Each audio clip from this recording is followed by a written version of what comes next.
Welcome back to Recap Kickback, where we chop it up about TV, movies, and music while being sure to highlight Black media any chance we get. But this week we are talking about House of the Dragons here on HOTD, the Westeros Kickback. I am Chappell, and I'll be leading you through House of the Dragons Season 2, Episode 3, The Burning Meal. We got a lot to talk about. And with me, of course, every week I have with me the Master of Whispers, the Whisperer herself. The library is open. Maester Mari's back for the book corner. Maester Mari, welcome back. Yeah, I'm so glad to be here every week with you, Chappell, breaking down the episode. And like I said, we break these down literally right after they're done. So, give us some grace. We've been missing some things, but other than that, I am so glad to be giving like our firsthand reactions to what we're seeing. And I think this was a really good episode, and it's leading to like a lot happening in next week. So I can't wait to talk about it with you. I think it's very funny that you say that because I was seeing some of the conversation online and people were saying this was a filler episode, but I didn't feel that way. I felt like I was fed. I felt like I really got a lot out of this one, and I definitely have a lot of questions as well. So I'll be very excited to get into that with you. But first, I want to thank all the listeners for being here. If you keep up with all the rest of our Recap Kickback coverage, we cover a lot of different media, but we are taking time to go like down this House of the Dragon Westeros road and talk about Westeros for the duration of the season. And then when they bring back more House of the Dragon coverage, hopefully we'll be here to talk about that too. So be sure to subscribe to recapkickback.com/subscribe. Wherever you get your podcast, you can go and subscribe there. You can follow us on social media at Recap Kickback to keep up with all the content we have, and of course to keep up with the House of the Dragon content. Also, we've been getting some questions. Hey, do you take requests? Is there anything that you would like? Can we give suggestions? What if we want you to talk about certain things? Sure. Email us recapkickback@gmail.com, and I will see the email. You can put it in the comments in the YouTube page. Make sure you go in and click that like button and leave us a comment and say, hey, this is what I was thinking, because we got a lot of good feedback last week, Mari. Oh yes, we did. Up top, I gotta say, my bad, y'all. I really thought the twins weren't the twins, Sir Eric and Sir Arik. I could have sworn last season that they said that they weren't twins, but even maesters get stuff wrong, especially maesters that are podcasting at 12 at night after drinking all day. Yes. Just show your girl some grace. Yeah, look. The twins, we know obviously they're twins in the book and in the show, but there was a question about whether the actors were actually twins. Listen, they are twins and they are now dead, so I don't think we really have to dwell on that too much longer. But I am very excited to get to talk about this with you, Mari, directly after the episode. Hell, we stopped watching the BET Awards for this, so it's serious. Yeah, yeah. Sorry, BT, but I have to go with my House of Dragons, as we would say. Yeah, House of the Dragons would say. Yeah, look, we Team Black, but and Team Black too, so we support both of those things. You know what I'm saying?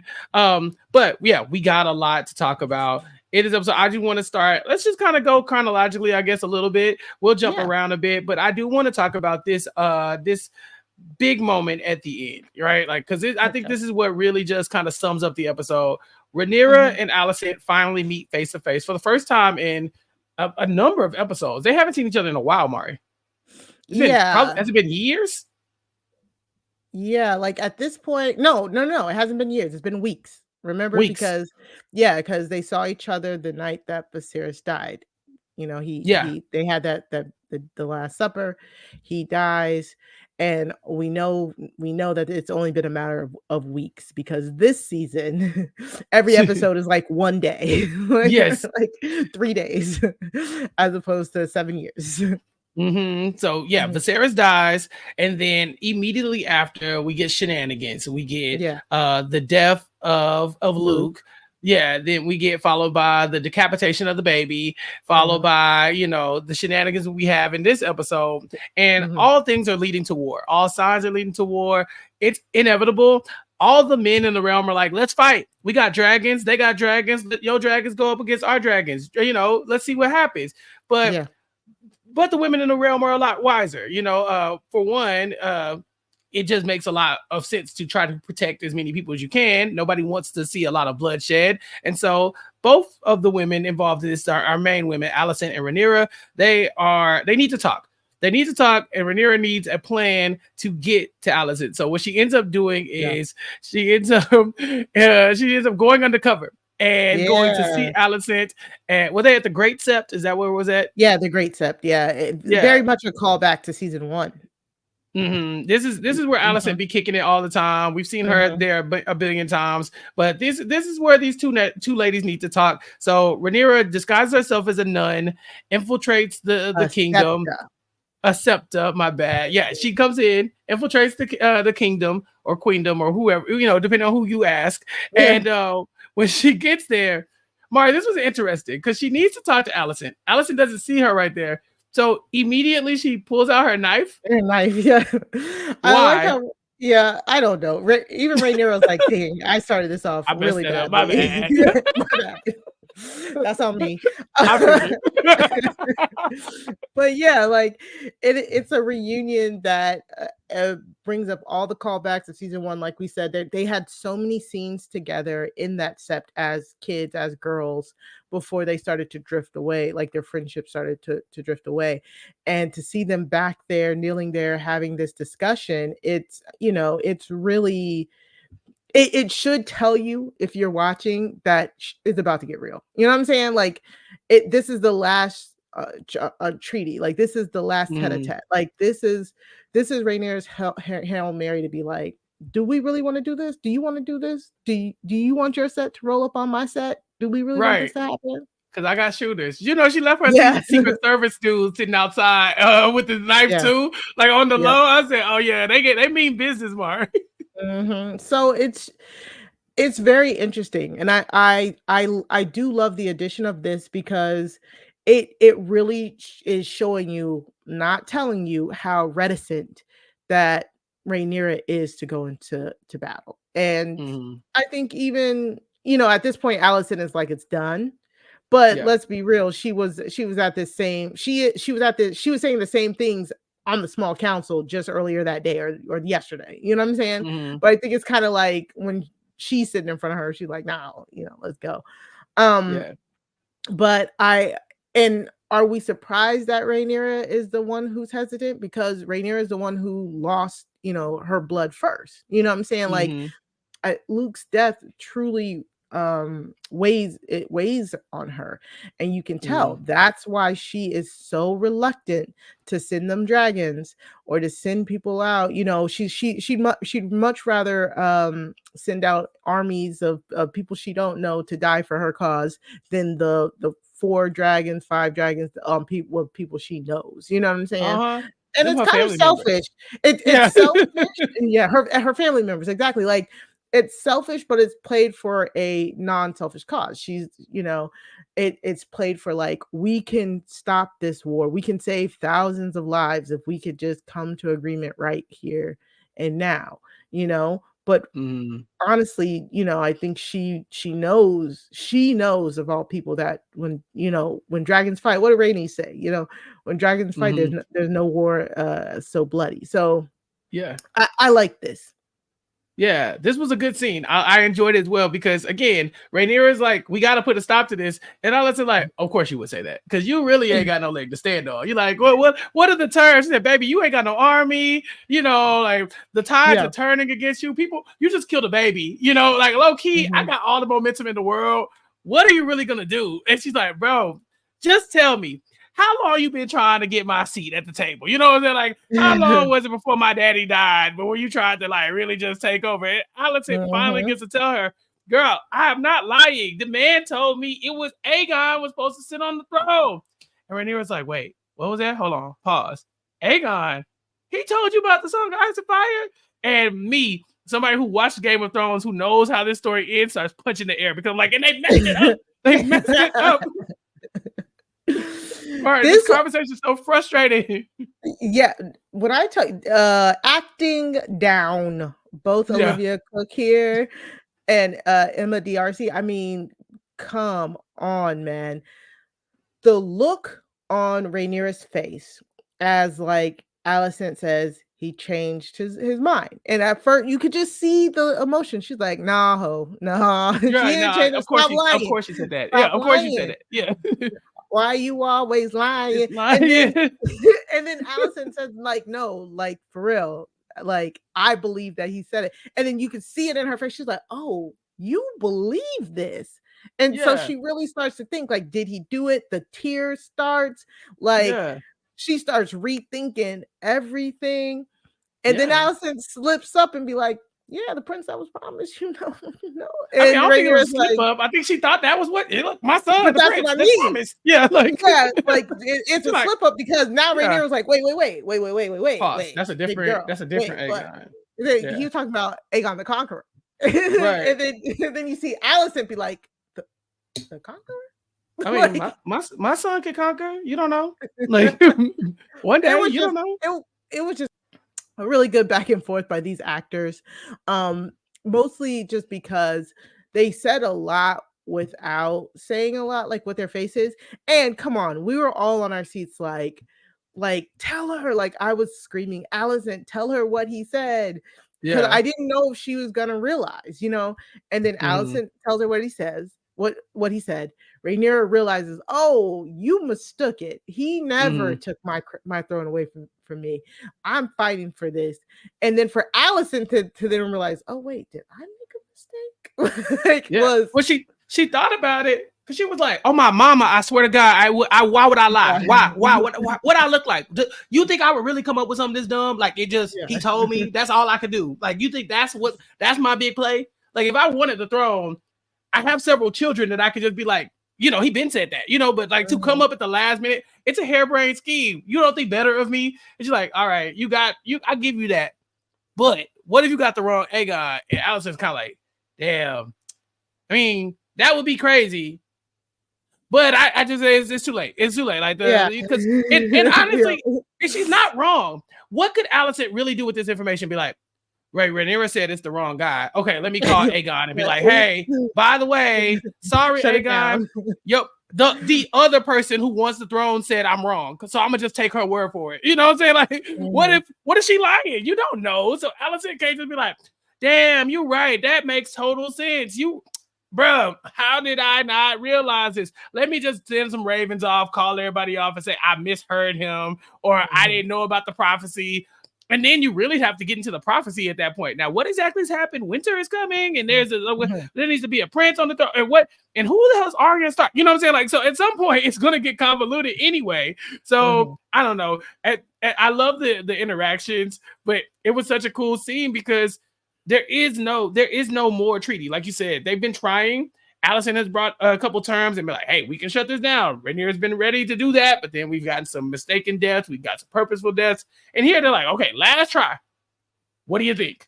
And Allison's like, baby, what do you want me to do? I'm just supposed to say, you said it, so it's cool. And then that's it. I'm just supposed to take everything back. Decapitated babies, that's cool. You know, like we just, it's all square now. There's nothing, there's nowhere for them to go. Well, Rhaenyra said she was saying we could hope we can come up with something for peace. I don't think they tried. You know what I'm saying? Like, but what's the option? So here's the way I look at it. Because Allison lines it up like this. She says, now you know who Aegon is, and you know who Aemond is. What am I supposed to do with this information? She's like, what am I supposed to do? When she says, my father is not even on the council, so he ain't got no influence no more. Kristen Cole is already on the march, and Aemond is crazy as hell. What am I supposed to do when they would just be like, hey, listen to me, the one person who they are clearly trying not to listen to. Like they have pretty much pushed Allison all the way out of any influence. And honestly, Team Black is doing the same thing. They're trying to get Rhaenyra out of the way so they can start making moves on war without her. These two people, for them to have like the most sense and they should have the most influence, arguably don't have as much as you would think they should have at this point. Yeah, no, I agree. That's why this scene was just so good, because I mean, I think the whole thing is at least Rhaenyra tried. You know what I'm saying? Like, I think she will sleep better knowing that she at least tried. Yeah, for sure. I mean, it was a valiant effort, and it seemed like, again, like if it was just the two of them and they could just have a sidebar and talk, it would be cool if they could sit down and make the decisions. I think these two people could sit across the table from each other. You take these pieces, I take these pieces. We do. We come up with a plan, Right. but it's above them now. You know what I'm saying? Yeah, Like exactly. the ship has sailed. This is all.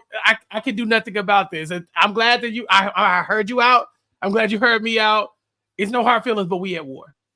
Yeah, and I think this isn't out of character for Rhaenyra, because think about it, she was already contemplating the like peace talks before Luke died. So this shouldn't come as a surprise to anybody, and it's very in line with her character. And I love this character development from both her and Alicent, to be quite honest. Yeah, this was fun, but I mean, look at how we get here, right? It's really looking like Alicent has gotten completely pushed out of whatever influence she has on Team Green. Kristen Cole is the new hand of the king, and his first day is hand. His first day of hand, he show up late to work. He's sweating. You know, yeah, show up late, like, oh, I'm nervous. I don't know that I'm the king's guard too. It's a lot of pressure, blah blah. Yeah, and so they're like, all right, this is war. We're going to war. Let's get everybody together and send them off to war, because things have been happening outside of the walls that are really starting to get out of control. So we see the Brackens and the Blackwoods are out here fighting for the honors of Team Black and Team Green. And this family, this is, to me, these are the people who I'm in the arguments with on Twitter and on Facebook. You know what I'm saying? Like, we have nothing to do with this, really. We just fighting because we like to argue. You know, like they don't really care who's on the throne. They just hate each other that much. So they're going to come up with a reason to fight, because it looked like it didn't matter what side they were going to say. Brackens and Blackwoods were never going to get on the same page. Oh, very that. It also, you know, it goes back to season 1 where during Rhaenyra's progresses, she was being courted by several lords, and one of those lords was a Lord Blackwood, little Lord Blackwood, and while he was courting, a Bracken was heckling him, and then that little boy. The little boy, yeah. Oh, and he stabbed him and he killed the Bracken. Yeah, like this is a blood feud. This is like. This is Hatfields versus McCoy's. Like, this is a feud. Like, nobody knows how it started. It's just on site. Like, it's on site with these two families. And no matter what, every war from the test of time, they have always been on the opposite sides. It's almost like one house picks a side and the other one's like, all right, F it, we're gonna be on the other side. What y'all about to do? Okay, well, we're doing the other. We're doing what else y'all not gonna do. Exactly. Yeah. I think this feud is a parallel to the one we're getting with Team Black and Team Green, because nobody can even tell you how this thing started. And when we see these conversations throughout this episode about, okay, well, who's right and who's wrong with Team Black and Team Green? And you know, like I've been caping for Team Green for weeks, because and not because I felt like they have some righteous cause, right? To me, it's always like, but y'all act like Team Black is without sin. You know what I'm saying? Like they're not. It's not like they're the obvious choice. They're just the choice that you'd rather go with. But we keep looking back at the things that have happened. There's been bloodshed on both sides. You know, I think when Alicent and Rhaenyra are talking, Alicent says, oh yeah, well, you know, it probably wouldn't happen if you hadn't killed the baby. And Rhaenyra's like, well, we wouldn't have killed the baby if you hadn't, you know, maybe like killed my son. She's like, well, I ain't signed off on the killing of your son. She's like, well, you ain't stopped. He's like, well, you ain't stopped them from killing the baby. It's like, well, it's like, so there's back and forth on that side. And they're like, who was the first blow to this? You know, from Alicent's point of view, I heard him change his mind. I'm not doing anything wrong. And you out here moving dirty. These kids ain't even got blonde hair. Let's talk about it. And from Rhaenyra's point of view, it's like, you know, that man didn't change his mind. You know what I'm saying? So why are you trying to take my spot? There's really, like, if you ask everybody, history is going to tell you that nobody knows who threw the first blow. And we see the same thing with the Brackwoods, the Brackens and the Blackwoods. Yeah, because they too can't figure out who started it. They just know that they hate each other. Yeah, I kind of agree with that. Kind of don't. Only because Luke died. Luke dies first. It was an accident. And honestly, but that's not what history will know. History from the history book is it was not an accident. Like, right. So, and that's my point though. If you ask the other side, they're gonna say they started it. Like, yeah, Luke accidentally died, but maybe had Luke not been bullying Aegon and Aemond, or you know, I guess Aemond, then this would have never happened. Weren't they picking on him for? They were all bullying. They were all they were all bullying Aemond, and Aemond finally started to reclaim it. I'm not saying that Aegon is innocent. I'm just saying that the kids were bullying him. He brought it up in the last episode. They were bullying me. I was picking on him. I had a bigger dragon. Like I was the big bad wolf that day. I was winning. What do you mean? I'm sorry, my dragon lost control. I didn't mean to kill him, And so, it happens. But I don't think again, it's like if it was up to me, that would not have happened. You know what I'm saying? Like if the people were in charge, were making the decisions, neither one of them would have struck the first blow attacking each other's child, I think is what I'm getting at. Yeah, of course. Yeah. But the Blackwoods and the Brackens. The Battle of the Burning Mill here. I liked how they kind of made it just like a footnote. Just fine. It was like, oh, we finna squabble, and then 2 seconds later, it's like all these people are dead. Like it was like a massive footnote, Mari. Yeah, it was an actual battle. It was like the first blood in the book. Yeah, I was gonna say because they yada yada. It looks like thousands of death. Yeah, they did. Like they did. They yada yada did, and I was like, oh wow, you know what I'm saying? Yeah. But again, this should show you like they're not gonna give us a big battle set piece for a battle that was first, which kind of sets the tone, but is not as consequential because as we see, none of the main characters are actually there for that battle. It is a small skirmish against minor lords, and this is what happens when countries go to war and stuff like that. It's like you're declaring for sides. And yes, there's like maybe the main battle between the blacks and the greens, but out amongst the small folks and out in the other lands and the liege lords and stuff, the other people who have declared for each side, they're also having small skirmishes. So this is very in line with like historical battles, like actual historical battles, and with what's going on in the book. Like this is what happens. And like you said, it's one of those things where it's like once war starts, once you take that lid off that jar, you can't stuff everything back in. You know what I'm saying? It happens and it breaks off amongst the small folk as well. So I loved how that kind of illustrated that. Like and of course, again, with two families who they don't care. They just wanted a reason. They just wanted a reason. But it was definitely like, oh wow, they did. Yeah, and it was a lot. Like I said, I really was taking notes like, okay, what are these people's names? Okay, who is Aaron? And I was like, never mind, I don't need to know this. So later on, we see that the different councils are meeting, like I was talking about earlier, and they keep bringing up Grover Tully. Mari, what is going on with Grover Tully, and why did they need to reach out to what they call the flaccid old fool? I was like, we'd rather not talk about this man's penis like that. Oh God. So Grover Tully, for those of Game of Thrones in the know, the Tullys are the lords of the Riverlands. Of course, Catelyn Tully belonged to that family before she marries Ned Stark.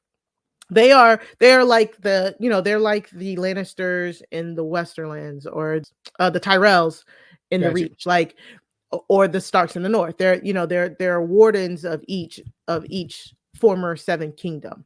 So Grover Tully and the Tullys, the lords of Riverruns, they are the protectors of the Riverlands. They are the overarching liege lord of the Riverlands. All the smaller houses are bannermen to them. So they are the family you want to woo onto your side if you want control of the Riverlands, because you have to have two things. You have to have, everybody wants the Harrenhal as a foothold in the Riverlands because you need somewhere to muster an army. But you also need the support of the high liege lord of the region in order to get the support of all of the other lesser houses. So that's why both sides are like, oh, we will have to deal with this guy eventually. And we don't know what he's going to do. Well, so that's the thing. So, of course, we see Team Greens, and we got to get to Grover Tully. That's going to be important for us. But then we see the opposite side of this. We see Team Black, and Damon is on his way to Harrenhal. We talked about that last episode. He's made it. Harrenhal is the ghetto. It's the hood. It's ratchet in there. There's leaky faucets. I mean, it's nasty. He shows up with his dragon ready to take Harrenhal. It takes all of like 12 seconds to take Harrenhal because They don't put up a fight at all. We see immediately Sir Strong just completely bending the knee. Yeah, just bending the knee and saying like, "Hey, you got it. Whatever you want. We don't really have time for this. Like, you pulled up with a dragon. Okay, Prince Daemon. Rhaenyra, she's in charge. And first of all, that Prince thing is really getting under Daemon's skin. Yeah, but they're not wrong. They're not wrong. No, yeah. So King consorts. So we asked about this. Well, talked about it a little bit last episode, but Daemon, it seems like, from the outside, he's saying, I too am on Team Black and I want Rhaenyra to be in charge. But whenever people try to call him the prince or the consort, stuff like that, like, he really doesn't like that. Like, in my mind, this man thinks he's the king in his mind. Yeah. So oh God, I don't like all my British monarchy people. If y'all know it, correct me. But like, so just like how Prince Philip just died, right? That was Elizabeth's husband's name. He is referred to as Prince Philip his whole entire life because he was always just a king consort, and that's what it's been like when there's queens, unless the queen decides to crown their consort as king. The difference between the two is that it's a very big difference, because if the queen, when the queen is the queen and he's only a king consort, the throne passes to their kids. Yeah. But say she crowns him as king in his own right, if she dies, he would then still be king in charge. And then he could do whatever he wants to. You know what I'm saying? So there is a big difference between a prince, a king consort, a king, and all that. But that hasn't happened. She still has not made exactly. King. Yeah, she hasn't been crowned queen technically yet. That's the kind of the thing to me. And I'm like, why are you so upset about this? Like, first she needs to like solidify her queendom in order to then crown you. You know what I'm saying? Like, she needs to be recognized. Like, if she's not fully recognized by the people, you can't walking around calling yourself queen or your king or your grace. It don't matter. You know what I'm saying? It won't matter.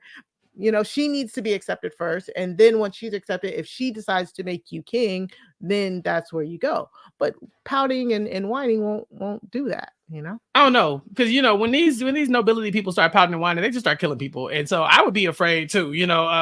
Poor Simon Strong, he keeps saying like, Prince, I'm sorry, your grace, my bad, please don't shoot, like, don't kill me, don't kill me. And in their conversation, they talk a little bit about another strong family member, Larys, who we've seen has been making a ton of moves back at King's Landing, and he's been moving a lot of like pieces around when it comes to Alicent and Aegon specifically.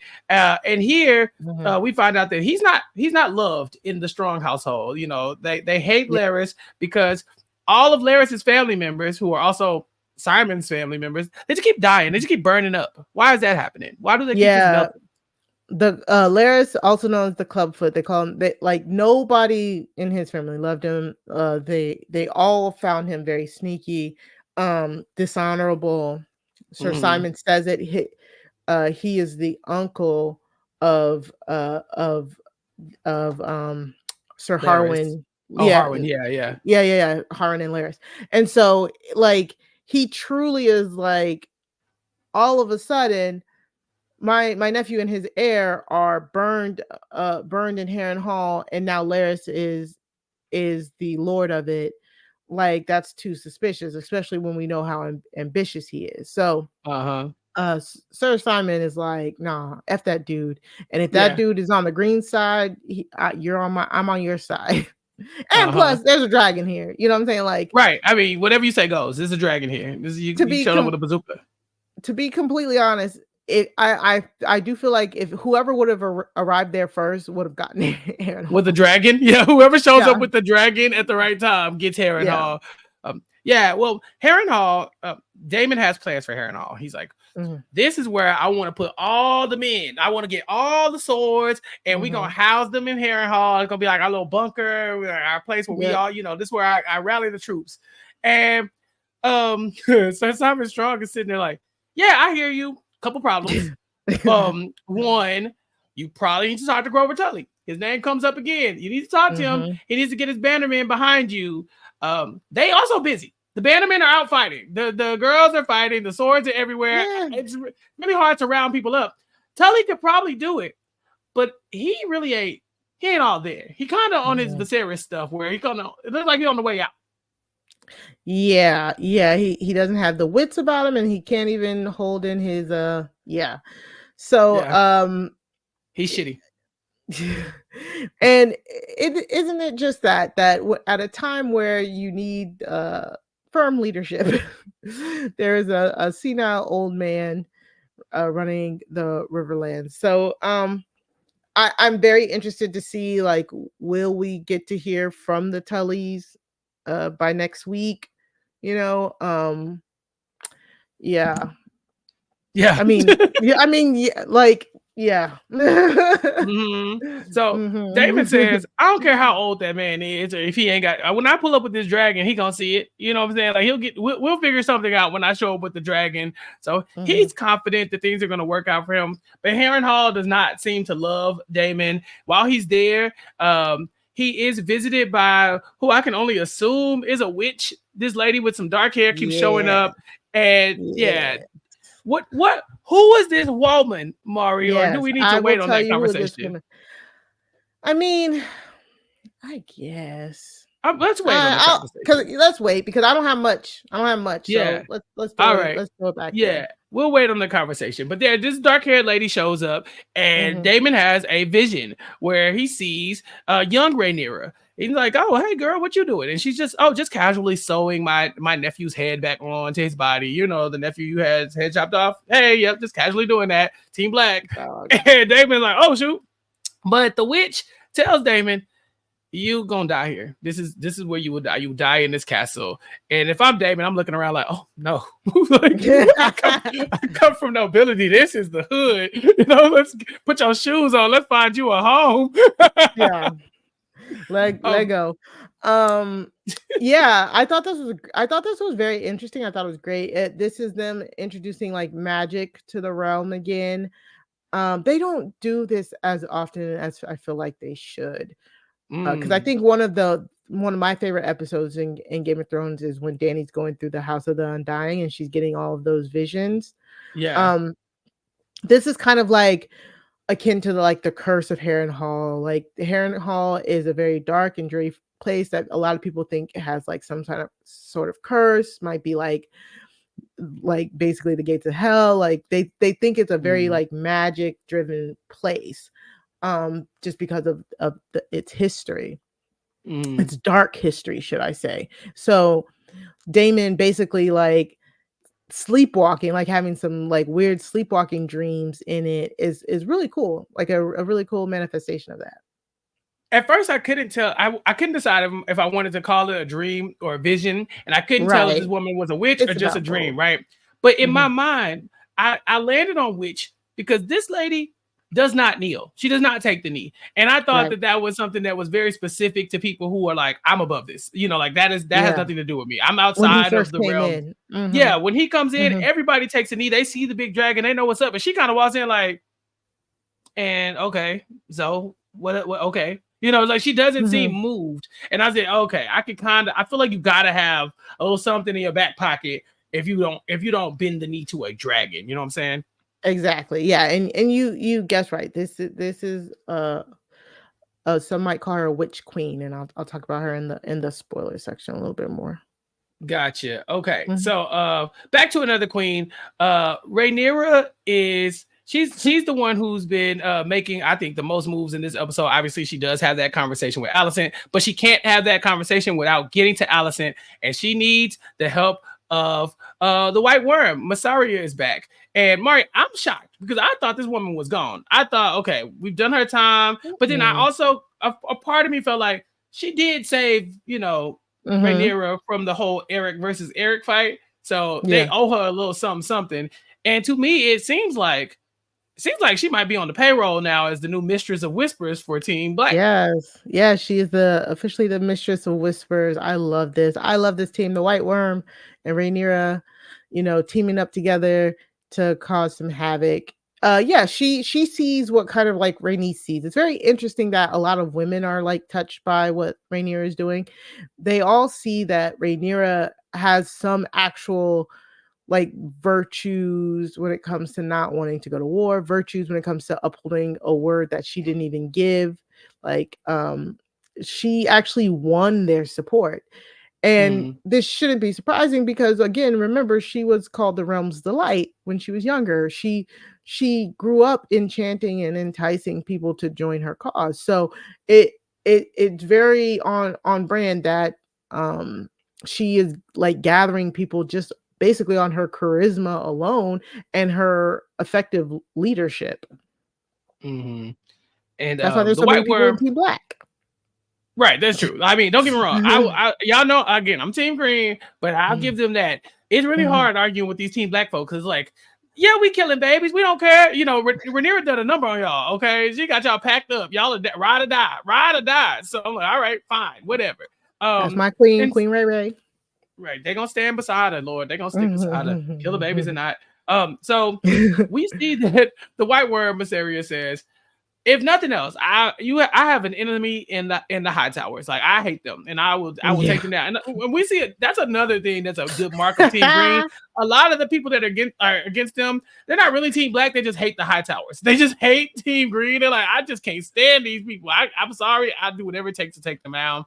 And so yeah, because honestly, sorry, it's because they're an upstart house. I was really thinking about this in that in their like during their council session with like Kristen Cole and stuff like that. Like they are technically an upstart house.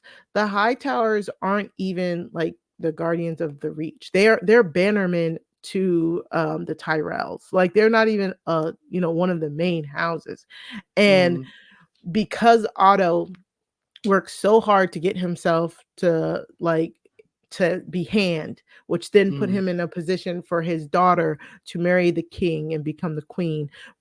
That put her in a position to make heirs, Targaryen heirs. Like it kept coming to me because the audacity, you see the heraldry around King's Landing, the green background and the golden dragon.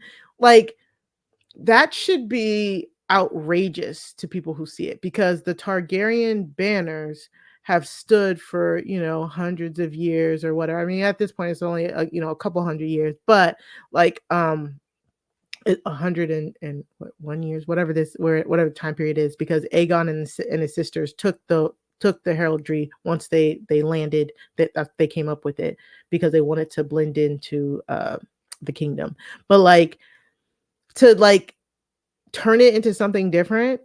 It's like, but also still be claiming like Targaryens, but then also having to like show that they're the Hightowers should be like, oh, how dare you, Hightowers? Like y'all weren't this, and now you've maneuvered your way to stealing Queen Rhaenyra's throne. You know what I'm saying? Like, and that was just one of the things I was really thinking as I was watching a lot of their councils. It's like they really did this. These Hightowers really managed to get all of their people on this like throne and into this war. It's bananas. Yeah, Otto, he's not in this episode, but the effects his of presence. Otto. Yes, it's felt. Yeah, it is, and especially the absence of Otto. The absence of Otto has left like a really like a vacuum of leadership on the small council. It's almost chaotic to where Alicent's saying, "Hey, we're never going to get anything done if you all can't just stop bickering." We have Jason Lannister's brother. What's his name? Other Lannister. He's on the council throwing out stuff, and we have, of course, Aegon's an idiot. Aemon's on the council being dumb. Kristen Cole is Kristen Cole. And so it's all in disarray. And the person who is missing, the person who had this all under lock was Otto. But the person who got him out of here was Larys. And we see that Larys, just like Masseria, ends up getting him a role on the payroll as the Master of Whispers for Aegon. Aegon is like, Larys, you can come kick it with me. My daddy never really wanted a Master of Whispers, but I kind of like you. So there's more maneuvering on the side with House Green going on as well. Yeah, yes. Between everybody disagreeing how they should do the movements, this here with like Kristen Cole and Alicent going back and forth, like even they can't agree. Yeah. Like lovers quarrel in front of a whole bunch of people. Like y'all are ridiculous. But then Larys being the person who has keenly learned how to manipulate the king. I mean, let's be real. He seems like the only person who knows how to manipulate the king without the king realizing that he's being manipulated. Everybody else is trying to like heavy-hand it, Alicent, Otto, to the point where Aegon rebels, and it's Larys who has the deft touch with him. Yeah. So what happens here is that, of course, we know that they're moving to go to war, and there's some conversation happening about whether or not Aegon should go. Aegon's like, yeah, I should go. What are you talking about? I got a dragon. Maybe I should go. Okay, are you crazy? Yeah. And they're like, well, we don't think it's the greatest idea for the king to go. And he's like, okay, well, I didn't really ask you because I got a dragon, and he's like, it's me, Yavanna from Clark, like he kind of like, it's me. I got a dragon too. And they all look at him like, sure, okay, cool.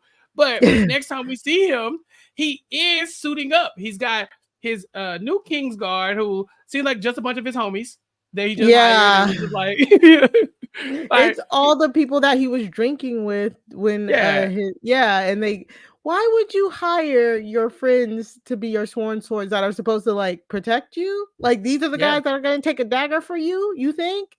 They can't even keep their law of chastity. Yeah. They're not even hiding it. They're not even trying to, at least they used to lie about it. In Game of Thrones, they would be like, yeah, we went. And then we'd see them down at the brothel. They like, Aegon, you want to come with us to the brothel? These people suck. And so he really doesn't have anybody. He doesn't have anybody in his corner who is leading him in the right direction. And I think in this moment, Larys sees it as like, I'm sorry, you said the king is about to go out and do that? That's a bad decision. But instead of going to Aegon and saying, that's a bad idea, you shouldn't do that, he says, man, it's crazy. Streets talking, and they said that you going out to fly a dragon, and that's cool. But yeah, you ain't hearing from me. But they said they tricked you into doing that, and then they trying to get you out so your mama can run it. That'd be crazy, right? Would it be wild if your mama just secretly wanted to run the kingdom behind your back while you out flying around on a dragon? I mean, that's what I heard. You know what I'm saying? I'm not saying that's what they said. You didn't hear from me. And Aegon, like, he's susceptible to that kind of logic. The idea that, oh, they're trying to get one over on me. They want to make me look stupid. Well, luckily you got me, so you're not gonna make me look stupid because my mom, that's what she really wants. She really want to be in charge, low key, and I'm shutting that down. So I'm gonna show them I'm not gonna go to war. And everybody like, whew, thank God. Literally, nobody wants you to go. That was funny. And it's just really funny because like he's surrounded, those guys are all yes men. And again, Larys found the way to maneuver it. And it also shows you the clear difference between Aegon and Rhaenyra. Like Aegon's like, yeah, let me go out there. I'll send my dragon, send your dragon, send his dragon, send her dragon. And Rhaenyra is trying not to, you know what I'm saying? It's very interesting. And even in the council, Kristen, it was Kristen Cole who says like the guaranteed way to see a dragon on the field is to have one yourself. Like you pull up with a dragon, I got no choice but to bring my dragon. You know what I'm saying? Like you pop the trunk, I gotta pop the trunk. We got a match. You know what I'm saying? So yeah, that is it's very interesting because it's Aegon. He's so trigger happy. He's like, we got dragons. What are we doing here? But everybody got dragons. They got dragons on the other side. So what are we really about to do? He's like, if it's a dragon off, we gonna see what happens. He ain't scared of a little pistol play, I guess. But we see the maneuvering starting. Kristen Cole is going to make the move, and he's like, all right, we overruled Alicent. She don't run nothing. My king, Aegon, told me that we about to make a move. We're about to head forward, and I'm going to take my group of people that I trust, and we're gonna move with some speed because that's the only way that we're gonna win this little maneuver. Alicent's argument is, how about you wait for you get some more men, get some more backing, get some more soldiers on your side, and then go out and do this. But Kristen Cole has no patience for her. He's like, what are you talking about? You don't know nothing. So I'm gonna do what I want to do. So Alicent employs the help of her brother. I believe it's Gwaine. Gwaine, yeah. I will be referring to him as G Wayne for from now on because that's my dog, G Wayne. G Wayne. I didn't know Alicent had another brother. Yeah, it's very right. Like that's her brother, and then but they're not even the ones in charge of like Old Town because Otto is the second son. That's another thing. Like Otto is the second son. He's not even the first son of this upstart house, So right. And ain't Daeron at Old Town too? Yeah, Daeron is the third son, Alicent's third son that we haven't seen, and he's in Old Town. He's like I said, he's the cupbearer squire to the Lord of the Hightower. Yeah, I forget the name of I forget the name of Otto's older brother who's the Lord of Hightower. Was it Ormond? I think it might have been him. We've seen him plenty of times. Like, we saw him plenty of times season 1. So yeah, they're going west. Cole and G Wayne are going west, and Alicent I guess they're going north. They're going north. Okay, they're going north. And Alicent is like, G Wayne, go with them. Make sure Cole don't get out of line. And it seems like things are going to be okay. But they G Wayne has his own ideas. He's like, hey, we're gonna go to an inn, we're gonna get some night's sleep. It's gonna be cool. Kristen Cole does not like this. He's like, bruh, I'm in charge, low key. Like, I know this, I understand you're the queen's brother, but this is I got this.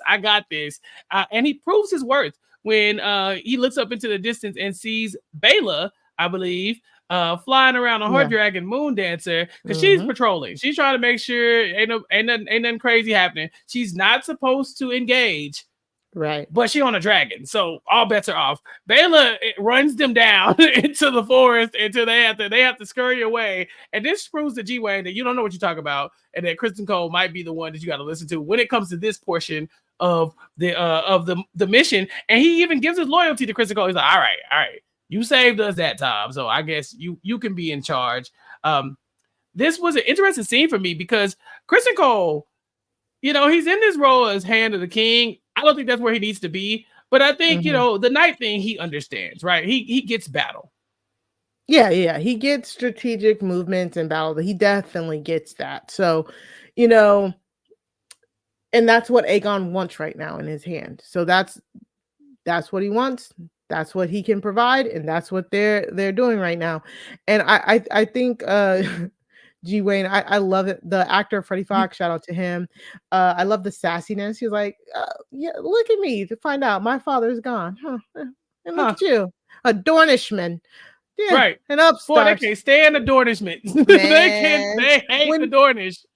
When he that was the last little jab. He's like, oh, I would love to fight alongside a Dornishman. I was like, oop. I was like, okay, yeah.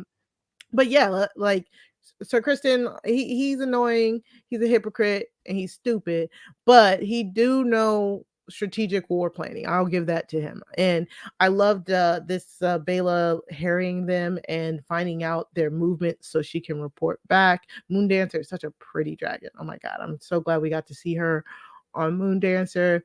This was a really funny scene. I liked it. Yeah, Baela is doing her job on the dragon because that's been her post, to fly above, make sure everything is cool. On the other end, her sister Rhaena has not been given such a privilege. She doesn't have a dragon. And so Rhaenyra has decided the best job for Rhaena, who I believe is her stepdaughter, is to make sure that Rhaenyra's kids are taken care of. So it's like, hey, your duty to me, stepdaughter, would be to make sure that my kids are safe. If you could just take care of my children, that'd be great. Thanks, bye. And she sends her. Does she send her to the Vale, like to go take care of her twin white babies? Yeah, this was very interesting because I was hoping you caught more of it because I was very confused as to because first off, she said, okay, Joffrey is going to the Vale with his dragon. This makes sense. Mm-hmm. This I understood. This is in line with everything I already know. But then she was like, and then Viserys and Aegon and Viserys, should I say, because Aegon is the older than Viserys, will follow suit. But then she said, or maybe they should go further somewhere in Pentos.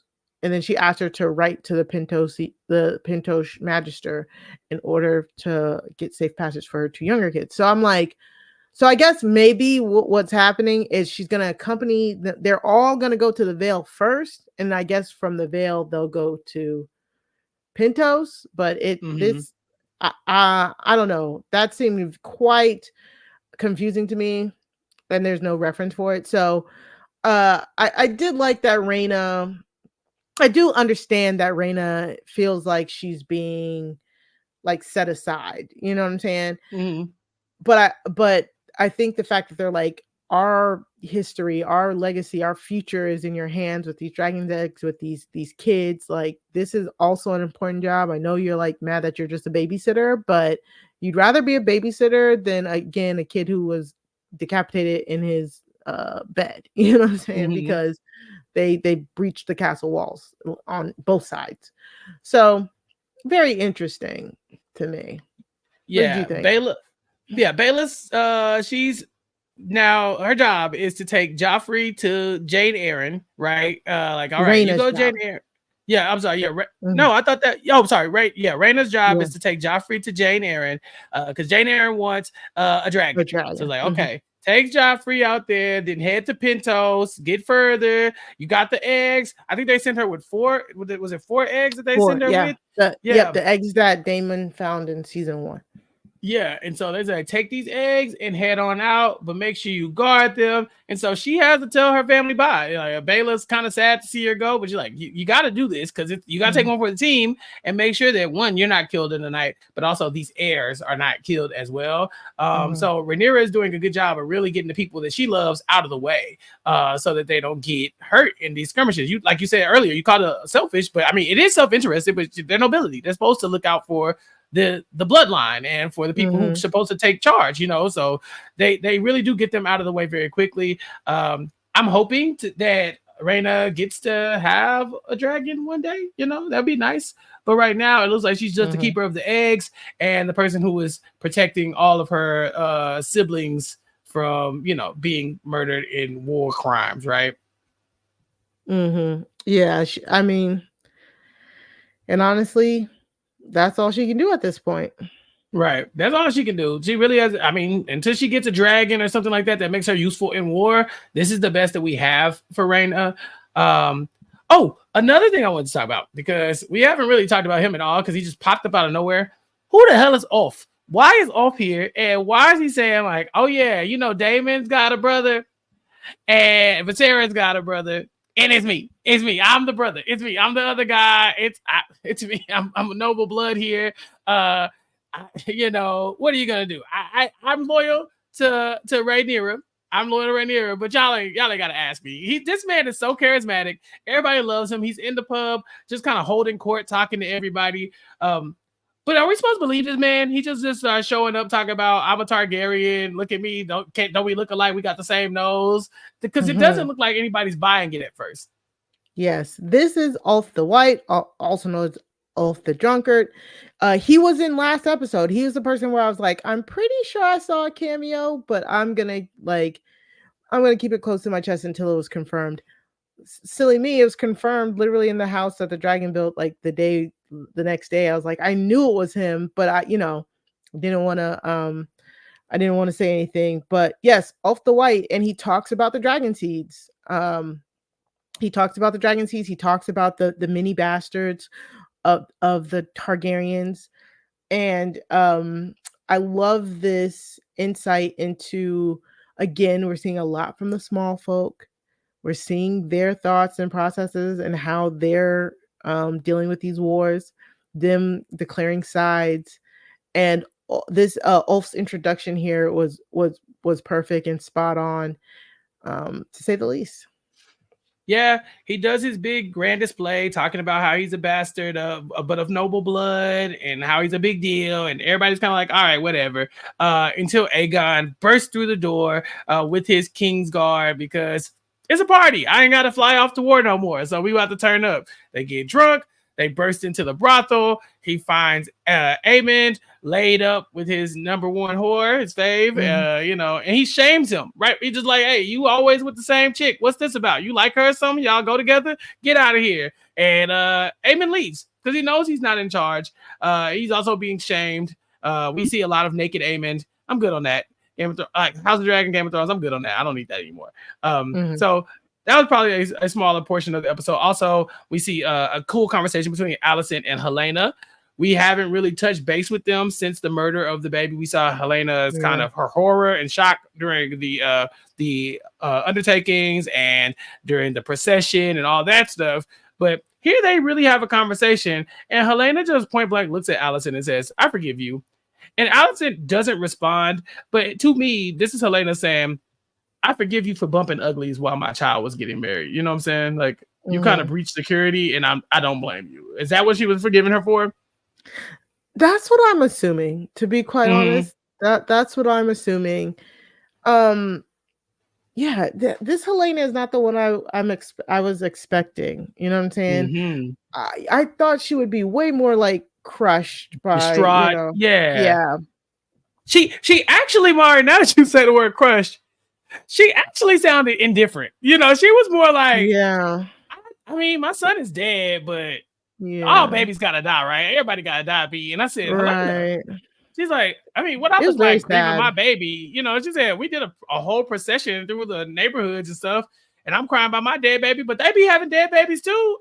What I look like crying about my dead baby? I was like, Helaena, I don't know how I feel about this. Like, it's like, so maybe this is shock. Maybe she still hasn't. Still in shock. That's what I'm thinking too. Yeah, very interesting. Love the actress here. I feel so bad for her. Oh my god. Like, yeah. When she said babies die all the time, I kind of like, oh, okay, I think I agree with you. She might really still be in shock.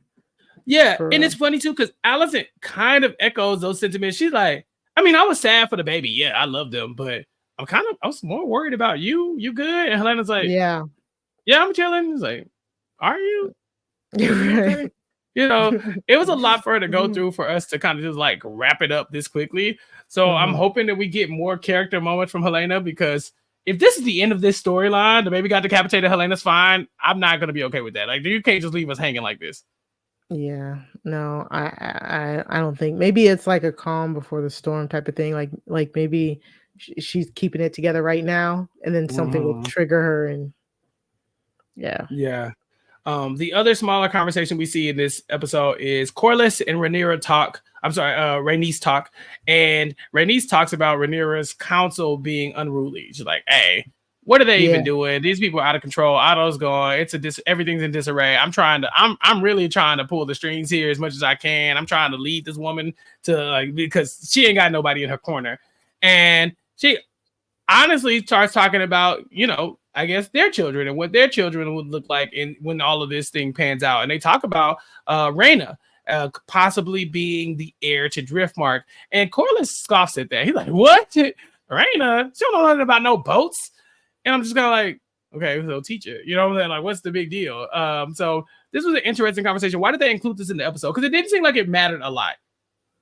For say it again. Right, for Rhaenys and Corlys. They're talking about Driftmark and what happens, and they're talking about how it's either Rhaena or it's either Joffrey. And I guess this is Rhaenys trying to make a play for it to be Rhaena.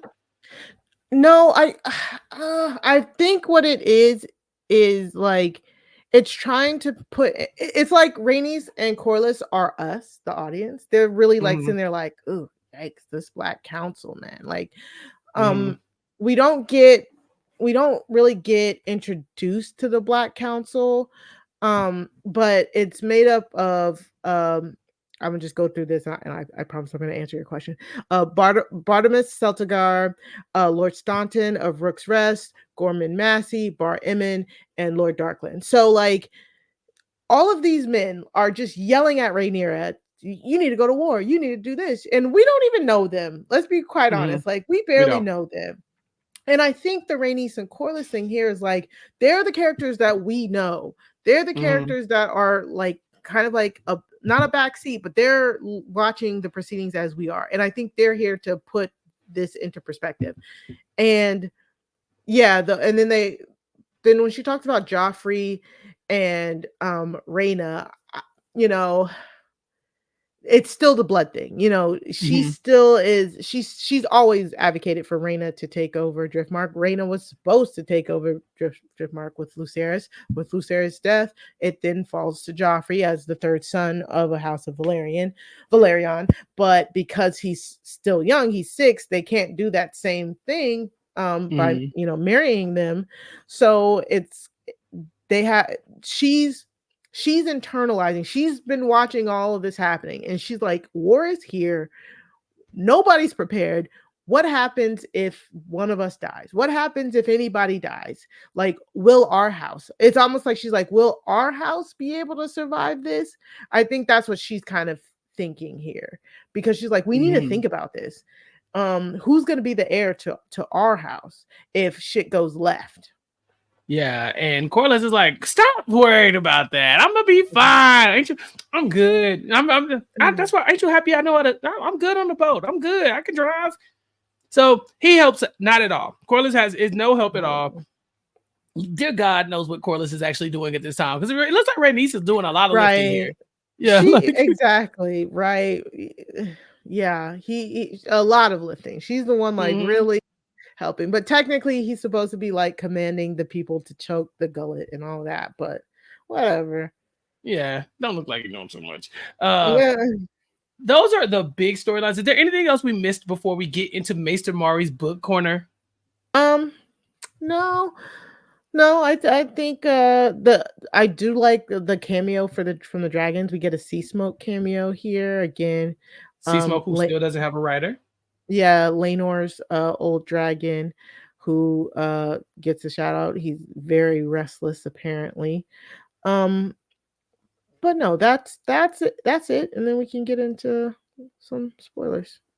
All right, so that's it, y'all. That was our episode in a nutshell. It's a long nutshell, but we talked it through. Again, these are our immediate reactions right after the episode. So if you see anything we missed, and leave it in the comments on our YouTube page, and tune in next week when we come back for season 3, episode 4 of House of the Dragon, season 2. But if you want to stick around for the book corner, it gets a little spoilery in there, just a little bit, give some context for what we might not seen on the show. Then stick around, because we'll do that right after this. But if not, please come back next week. Check out our House of the Dragon coverage. And then, of course, check out all the rest of the coverage that we have for you in store this month in July. And check out, of course, our June coverage. There was a ton of good things on there. Bryce Isaiah joined us to talk about Holiday Heart. We've talked about movies. We talked about television shows. It's been a great time. And we keep that going every week on Recap Kickback. So that's it. Spoiler section, book club starts now. Maester Mari, it's the book club. Let's see. The library is open. Let's talk. What do we need to know? Reading is fundamental. And reading is fundamental. What do we need to know about these characters? Because I need to know more about this witch. Okay. Yes. So that witch, her name is Alice Rivers. She's considered a witch queen, and she is like the bastard daughter of I keep forgetting Sir Harwin's father's name. The one who served as hand of the king, who resigned in like shame because he was like, oh, my son may have fathered your Oh, was it Lionel? Lionel, yeah. Or possibly like they're actually, you know what, they're actually like not really sure like who she came from, because it's like she's just been here. Who is this creepy lady? But right, why is she around? Yeah. but she does end up like being a character of like some significance throughout the dance. So again, they're just finding really good ways to to introduce minor characters, like when they're minor characters, so that when we see them maybe take a step forward, that we won't be like, who is this person? Yeah. I love that. Like I'm sorry, I'm gonna keep saying it every week if they keep doing it, because like these creators, it's like they took everything, like all the things that we said we hated about Game of Thrones, and was like, okay, well, let's make sure we don't do that. You know what I'm saying? Because Mm-hmm. again, people would pop up in Game of Thrones and you'd be like, who is it? Who are they? Who are Like, you? who are These they? niggas? You need to stay away Yeah. from these niggas. So like it's just like I love it. And her introduction here was just creepy. It makes you want to know more. And I'm very glad they did that here. Yeah. I peeped that she Yeah. was a witch instantly because I was like, she I like reminds how me you of that picked that red up. lady. Yeah. Yeah, because I Yeah. was like, nah. It was the fact that she just didn't. She was like, nah, I'm good. And then she popped up in a dream. I said, okay, she did it. She did. Well, I don't know what she did, but she did it. Whatever y'all said she did, she's guilty. Yes. And again, that I'm glad you said she reminds you of the Red Lady, because again, they say that Lionel Strong might be her father, but it's disputed. They think that they're in the book, there are so many different descriptions of her that they don't know what is real. Like they Mm-hmm. said she was a natural daughter of Lionel, but she was the nursemaid to like all his kids and stuff like that. And so there's conflicting stories on, is she like 60? Is she a nice young looking woman? Like they don't know her actual age. And so it's very given off Melisandre. So Yeah. mm-hmm, And Melisandre had a mm-hmm, necklace that was keeping her young. Now I gotta go watch and look and mm-hmm, see if this lady got some jewelry on or something like that. See now, because mm-hmm. I got already. I was like, you wicked witch. I already knew that I couldn't trust that lady. Yeah, So I couldn't wait to ask you about that. She a big. You say she's a minor character. Is she a big portion of the yeah. book? Like I don't want to give out like too far ahead spoilers. Mm-hmm. Not a big portion of the group, not like a book, but she does like interact with one of the main characters. And Mm-hmm. again, it all depends on how far they're gonna go into the future. I don't know where they're gonna stop with the book. So that's another thing. That's why I'm like, I want to give spoilers, but I don't want to give like heavy spoilers like 4 or 5 episodes down the road. I do want to point out, and I do wish I said this in the main section for anybody who had to leave, but like I think that the structure of House of the Dragons is very, I think they're carving out their own path, right? Because Mm-hmm. Game of Thrones, we kind of all know that's what like what is it, episode 8 or episode 9? It's episode 8 It's that's that always, foolishness. yeah, that Yeah. you know is gonna pop off, right? I feel Yeah. like House of the Dragons is like episode 1 through 3 is all set up. The first season, this season, it's all set up. Then she kicks off in episode 4, and then you're Mm-hmm. like off to the races. And I feel like that's exactly what we're getting here in this season. If you remember, episode 4 in season 1 was when Rhaenyra and Daemon went out to the brothel, I believe. Yeah. Mhm. Yeah. Okay. So Makes sense. yeah. So I say all that to say she will become a paramour of one of the main characters. Um and you know, it's speculated, does she use some of her magic to help some things? So Ooh. and the casting is really great. Okay. Sounds good. Ulf the White. So again, we get the introduction of Ulf here with a cool shot where we're just like following him into this pub, and it's just so Mm-hmm. fun and cheerful, and he's talking to these people before Aegon walks in. Yeah, he's the life of the party. And then when Aegon walked in, after talking all that mad shit, as soon as On mute. Aegon walks in, he said, "Long live the king!" Like, Yeah, they said, "Ain't that your nephew right there?" Huh? What? Quiet. hey nephew. Yeah. Hey. So Ulf White basically confirms everything that I've been talking about in the past spoiler sections. The dragon seeds, again, dragon seeds are the bastards of Targaryens, and eventually we will get the sowing of the dragon seeds, where Jace offers lordships and lands to anybody who can I almost said mate with these dragons. Lord Jesus, who can who can bond with these dragons. Yeah, yeah. Yeah, because just like we saw Sea Smoke is Restless, and you saw how not Melisandre, I almost call her Melisandre too. The White Worm says maybe he's lonely. And that's what the dragons, dragons who have previously bonded with riders are more susceptible to bonding with new riders after their other riders die. So like Gotcha.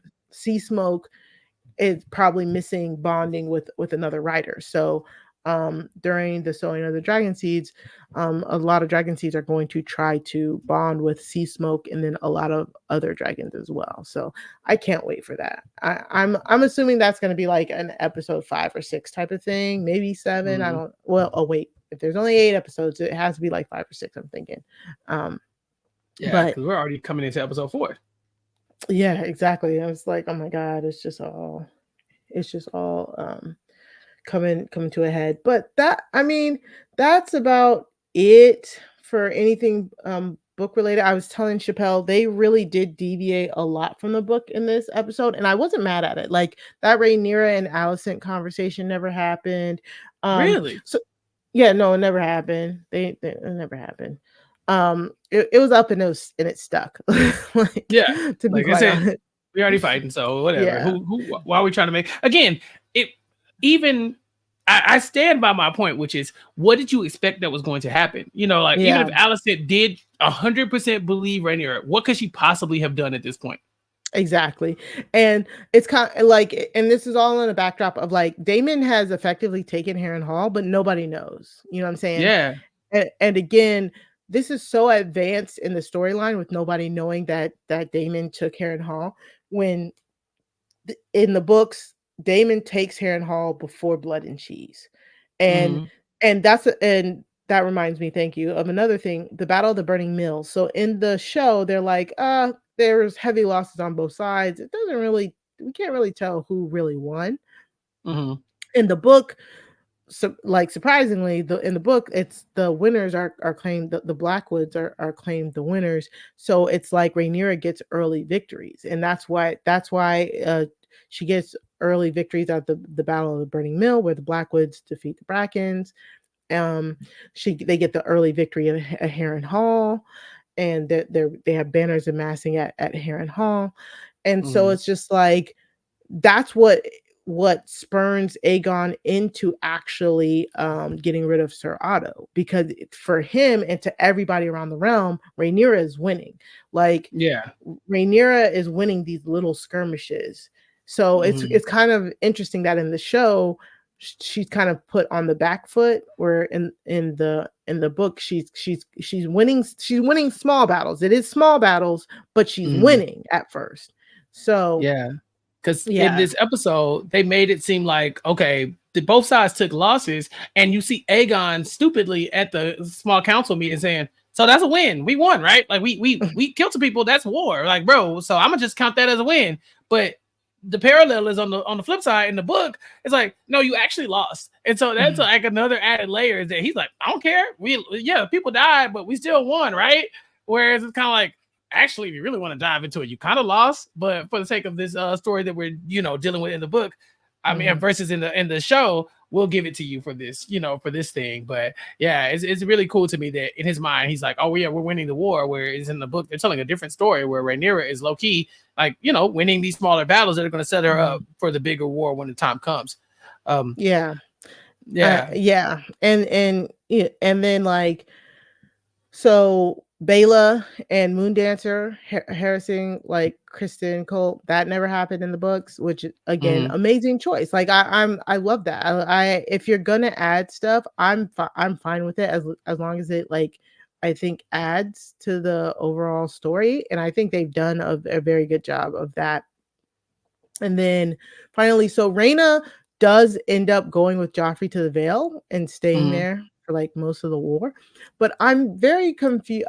I realize what the confusing part is like Aegon and Viserys they do eventually get sent to Pentos, but they never go Mhm. to the Vale before that. You know what I'm saying? So that's why I was like, what Gotcha. is happening? But I realize they just don't want to introduce a city name and confuse more Mhm. people, because where they go is to Goldtown, which is like a port. Like she escorts them to Goldtown, and they split and go separate ways from there. And Aegon and Viserys go from Pentos to there, and then she goes to the Vale from there. But they don't, I think they just don't want to confuse people. So that's why that happened. So that's why I was confused. Again, I only watched it once, and I'm also trying to take notes during it. So I was kind of like, I was like, what? And then, but then I'm like, okay, no. It is closer to the book than I thought. At first I was like, are they just making this shit up? And it's like, no, they're not.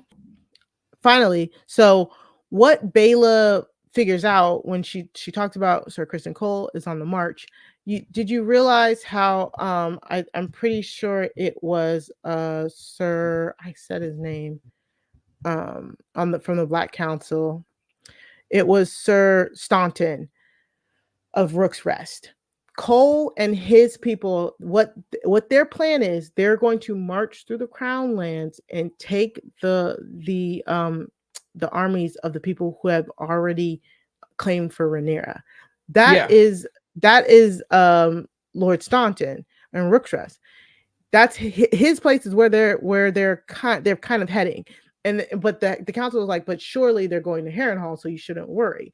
But he's like, I gotta go and get my banners together. So we're seeing like the Black Council, like people on the Black Council, the reason why they're really like trying to get her to go to war is because their lands are basically, under immediate threat. So I thought that was very interesting that we got that little tidbit of Bela getting the information and taking it to the Black Council, and the Black Council having to like deal with it immediately. But other than that, that's really it for the book corner. I can understand why people might think this is a filler episode, and they did add a lot of stuff, so you're assuming it's a filler episode. But again, I think they are really maneuvering the character development so that when it starts to get going, it's gonna get going. Gotcha. Yeah, I've been enjoying this episode for sure. Like I gotta say, I didn't have any issue with it. I still think a lot of the like subtle moves are more interesting to me than anything. Like with the councils both being over the women who are in charge and trying to subtly move them out of the way. Like there was a moment where they tell Rhaenyra like, "Hey girl, maybe you should go." Just go lay down a little bit. Maybe you should go to. Well, have you thought about going to the Vale or something? Like you don't want to go be with the babies and stuff. Like I mean, because you're the queen. Well, you don't really need to get your hands dirty with this kind of stuff, right? And she goes, "It's like you trying to kind of get me up out the way so you can just run my, because that would be treason." And I know you're not saying that, right? Like you definitely not trying to, because we'll kill you. We will kill you. They're like, so just don't let it happen again. And so I like that. I like that she's catching it, that they're trying to do that because deep down, they don't care what she says. They really want to go to war. They're ready. I don't know why. I don't know why they're so ready to go to war, but they are. They're bloodthirsty. Everybody's ready to fight it out for her honor. It's like, but if she doesn't want you to do it, then are you really doing it for her or not? It's like, what are you doing it for? So it was a very entertaining episode to me. But again, these are the lords of the Crown Lands who have declared for her. So their immediate holdings, properties, and stuff like that, those are the ones that are immediately threatened. So that's probably why they're like, yo, we need to get on this. Yeah. And we will see what happens next when we could return next week to talk about season 2, episode 4 of House of the Dragon. And so, Mari, this has been a great time. Again, we want to thank everybody for listening. Please subscribe, share the podcast, post it in the Game of Thrones groups and all that good stuff. Let people know what we're talking about and give a lot of feedback so we'll have stuff to talk about every week because this has been a great time. And we're thoroughly enjoying talking about, a little fantasy. We like the Team Green versus Team Black of it all, but it's still a fun story and a fun world to really dive into every week. So I do appreciate everybody for joining me and Mari on this journey. Mari, what do you have coming up? Of course, every week, me and Sarah Carradine are breaking down crime scene, like true crime documentaries and stuff. So, we are going to be on a break, not this week, but next week. But definitely go check out our latest episode. Is really good. It features Naomi Calhoun, and we are talking about deadly influence. Social media murders. It's a 6-part series. where each episode is a different like murder that has a social media element to it. Very, very interesting watch. We had a great time talking to Naomi about it. So you can go to robhouseWebsite.com/crime feed in order to subscribe over there. If you're into true crime, please join us, and we're having lots of fun. I just last week, I don't know why I signed up for this, but I did the finale for Perfect Match. I talked to Jason and Kirsten about Netflix's Perfect Match, the finale of that show. Why? Oh my god, that show is a hot mess. But I had so much fun talking with Jason and Kirsten, and that should be over on the Perfect Match, in the Perfect Match feed, the Love at First Sight feed. It was a lot of fun, so you can go check that out there. And then, of course, just here with you every week, Chappell, on the kickback. All right, thank you, Mari. And yes, and you can find me on Twitter, at Mari Talks Too Much, 2 like the number 2. That's where I'm just popping my shit. Yeah, and of course, yeah, keep up with all the stuff I have going on too. I'm still the co-host for the Nothing But Netflix podcast, where this week we were joined by Mari's co-host Sarah Carradine to talk about a little true crime on our podcast. So we had worst roommate ever. And we talked about episode 1 of season 2, where we really dive into the story of what happens when you bring a roommate into your life and they try to kill you to steal your baby, and so check that out. It's an interesting story. We had some very fun takes about it, but we really dove into the true crime of it all on the Nothing But Netflix podcast. Make sure you subscribe to that to keep up with all the Netflix content that we're covering over there. Then, of course, you can follow me on Twitter at Recap Kickback to keep up with all the stuff we have going on here. Like I said, we had Bryce Isaiah on last week to talk about Holiday Heart in honor of Pride Month. It was kind of like our last little goodbye to Pride Month, but also just any excuse to get Brycey to come back. That was a good time. In the past, we've talked about The Power of the Dream, the WNBA social action documentary, the Blackening for Juneteenth. We try to keep it fun over there on Recap Kickback on the YouTube page. So make sure you go to recapkickback.com or go to youtube.com/@recapkickback to subscribe to the YouTube content. You can, of course, follow us on all social media platforms at Recap Kickback and subscribe to the podcast, Recap Kickback, wherever you get your podcast. So, that about wraps that up. As for me and Mari, we will be back next week. We hope you all will be back too. But until then, you ain't got to go home, but you do got to get the hell up out of here. We'll talk to you all later. Peace.